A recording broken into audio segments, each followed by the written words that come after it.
Well, listen, welcome back to your Feel Good Breakfast Show. I promise you I do have clothing on underneath my apron, but it's time for us to say hello to our new favorite easy dessert, and this is a blueberry ripple cream cups. And of course, we have the one and only Chef Clem Pedro in studio to show us how to celebrate blueberries coming back into season. I am so excited for this because I love blueberries. Any recipe that involves blueberries, I'm sold on. And berries for me, when I start seeing the aisles of Woolies lined with berries, I immediately think it's almost Christmas. Summer's here. Yeah, it is absolutely amazing. And these are the flavor burst berries. They are absolutely delicious. They burst with flavor. And I actually found out the process to actually get them this amazing took almost 5 years. Sure. That's pretty amazing. So, I mean, you said you love blueberries. You want to try one? Yes, please. So these are hand-selected for their thin skins, for the sweetness, and they're like intense bursting flavor. These are delicious. They're so good. And I find these ones from Woolies to be slightly bigger than regular blueberries. There's just a little bit more to them. I agree with you. I know. I love them. They're so good. Okay, into a pot, and then a little bit of honey. And I find that, you know, honey is acidic. So I didn't know that. We add lemon juice or vinegar to food to bring out the flavor. So the acidity of the honey kind of elevates the flavor of the blueberries. And there's that little sweetness of the honey, of course. So don't have your pot this hot. Okay. What you're going to do is you want to slowly cook it, and the berries are going to burst on their own. But can you just smell that?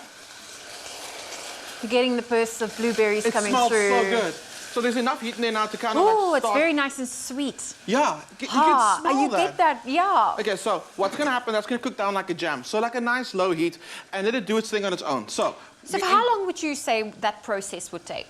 I'll put it on a low heat and I'll go for about 20 minutes. Okay. Okay. You can turn the heat up and then stir it every now and then. It'll be like 10 minutes. But this is like a nice and slow, easy, relaxed recipe that you do. And we'll be left with this. And that's amazing on pancakes.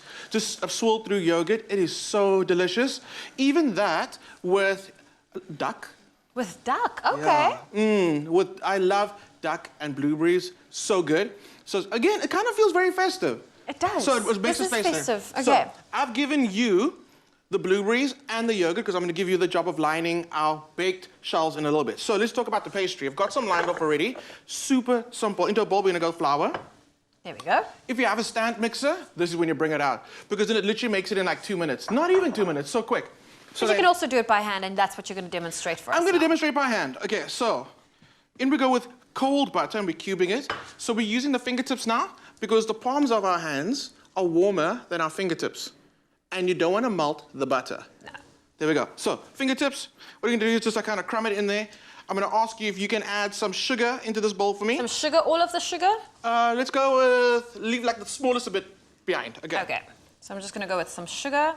Perfect. There we go. There we go. And we're using caster sugar just because it's easy to work into the dough. It's nice and fine. It's nice and fine. Then we're looking good. I didn't think this through.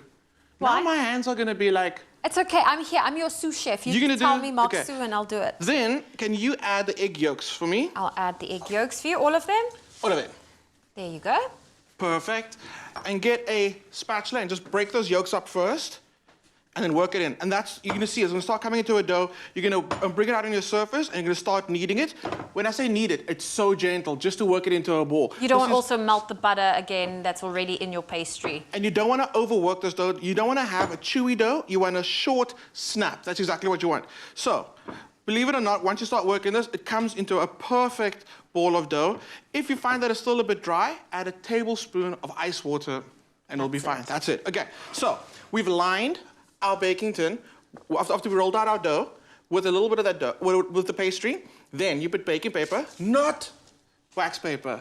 I'm still getting like comments about, oh, but I use wax paper for this, and then it gets stuck, and it's because you're using wax paper. Use baking paper. Don't be confused between the two. They look similar. They look similar. The one's just got a waxy texture that's obviously going to stick and burn. It's going to melt into your food, and you're never going to get it off. And you're going to have to just eat it with the paper on. Well, if you want to get your hands on these delicious blueberry ripple crisp cups that we are making, we have that recipe available for you at woolworths.co.za. So do we fill them before or after? I'm assuming after. After. So baking paper goes down, and we've got some beans in there, and we use that just to weigh down the pastry, and we blind bake it. Blind baking doesn't mean you close your eyes and you pray to God that it comes out perfect. Blind baking means you're going to actually pre-cook your dough. your pastry. So you're gonna end up with these beautiful shells like this. Oh, so perfect. now here's where you can get creative. Do you want to layer it up? Do you want to go yogurt, berries, or do you want to swirl the berry into the yogurt and I would then love put to it in? swirl the berry into the yogurt. Show us your best swirling skills. Okay. Okay. You just swirl. If you wanted to, you can do a big tart, which I think would be really cool as well, and then present that to the table. There we go. Nice, A big nice. tart. There we go. So that's a nice little swirl.